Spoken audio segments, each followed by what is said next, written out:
구약성경 민수기 30장 1절로 2절의 말씀 다 찾으신 줄 알고 다 같이 한 목소리로 봉독하겠습니다. 모세가 이스라엘 자손 지파의 수령들에게 말하여 이르되 여호와의 명령이 이러하니라. 사람이 여호와께 서원하였거나 결심하고 서약하였으면 깨뜨리지 말고 그가 입으로 말한 대로 다 이행할 것이니라. 아멘. 새벽 이른 시간에 주님 앞에 나온 모든 성도님들을 축복합니다. 주님께 아뢰는 자에게 반드시 응답하시는 신실하신 하나님과 만나는 시간이 되시길 소망합니다. 오늘은 신실하신 하나님, 신실하신 백성이라는 제목으로 민수기 30장의 말씀을 함께 나누겠습니다. 오늘 매일 성경의 본문인 1절부터 16절까지의 소 제목을 보면 여호와께 서원한 것입니다. 서원이라고 하는 것은 우리가 한문으로 보면 맹세할 서에 원할 원입니다. 내가 원하고 바라는 것을 지키기로 맹세하는 것이 서원입니다. 이 서원이라고 하는 것의 출발점은 내 마음에서부터 시작됩니다. 내가 원하고 바라는 것을 지키기로 결단하는 겁니다. 하나님은 우리에게 서원을 강요하시지 않습니다.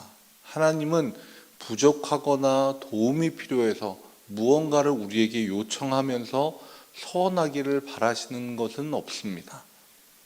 하나님이 우리에게 바라고 원하시는 게 있다라고 한다면 그건 바로 우리가 우리 자녀를 바라보면서 이 아이가 착하고 바르게 자랐으면 좋겠다 하는 그 마음과 같은 마음일 것입니다.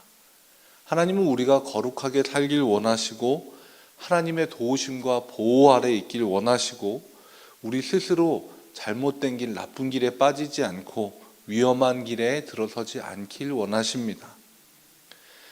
그래서 서원은 언제나 우리가 하나님 앞에 하는 것인데 서원할 때 기본적인 마음의 자세는 우리가 하나님께 어떤 은혜를 받고 어떤 은혜를 입고 하나님이 우리에게 주신 것이 우리가 하나님 앞에 어떤 행동이나 아니면 헌물을 드릴 것보다 하나님이 우리에게 주신 은혜를 더 크게 생각하는 마음으로 결단하는 겁니다.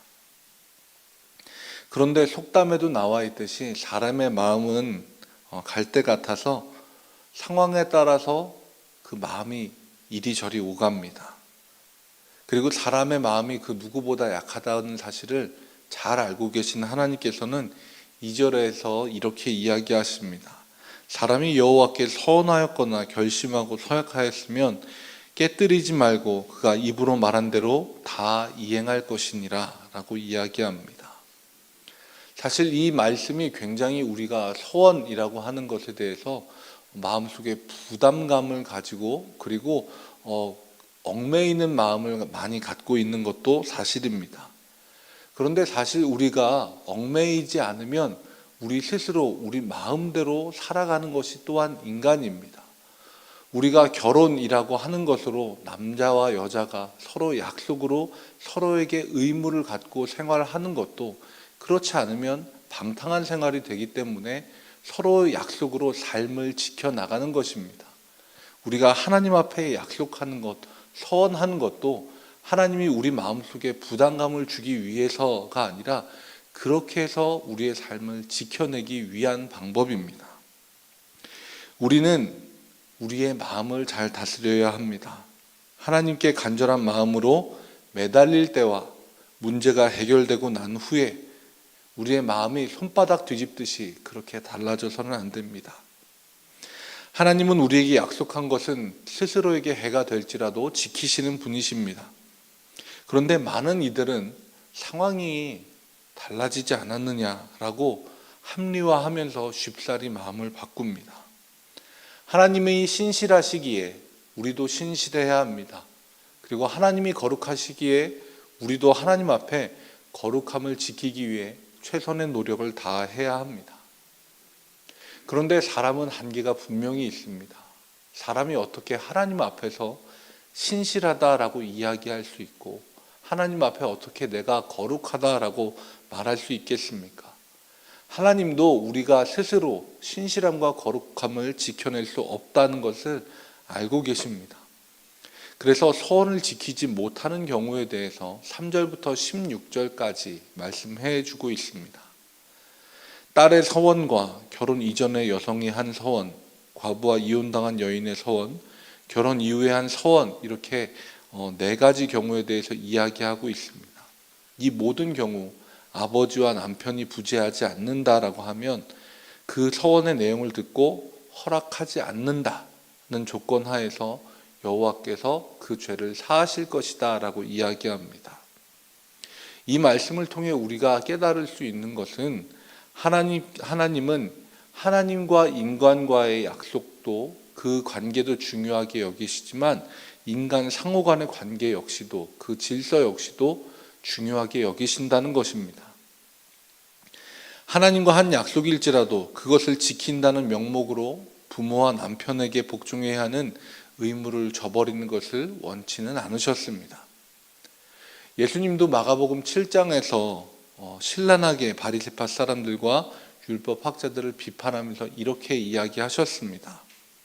아버지와 어머니에게 드릴 것을 하나님께 드렸습니다. 고르반이라고 하면서 부모를 부양해야 할 의무를 저버리고 피해가는 방법을 사용하는 그들을 향해서 아주 신랄하게 비판하셨습니다.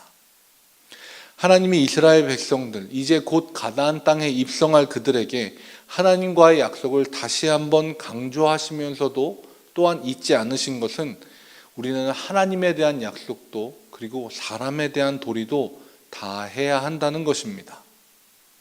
15절과 16절 말씀에 남편이 가정의 제사장으로서 그리고 영적인 책임자로서 아내와 딸에 대한 특권이 있는 만큼 책임도 있음을 이야기하고 있습니다. 아내와 자녀가 서원을 할 때 그것을 행할 수 있게 허락할 수도 있고 또 못하게 막을 수도 있었습니다. 하지만 거기에는 분명히 책임이 따랐습니다. 당장 들을 때 괜찮은 것 같아 라고 하고 난 후에 시간이 지나서 상황이 달라짐에 따라서 그것을 무효하게 되면 그 죄에 대한 책임을 서원한 자가 아니라 가장이 지는 것입니다.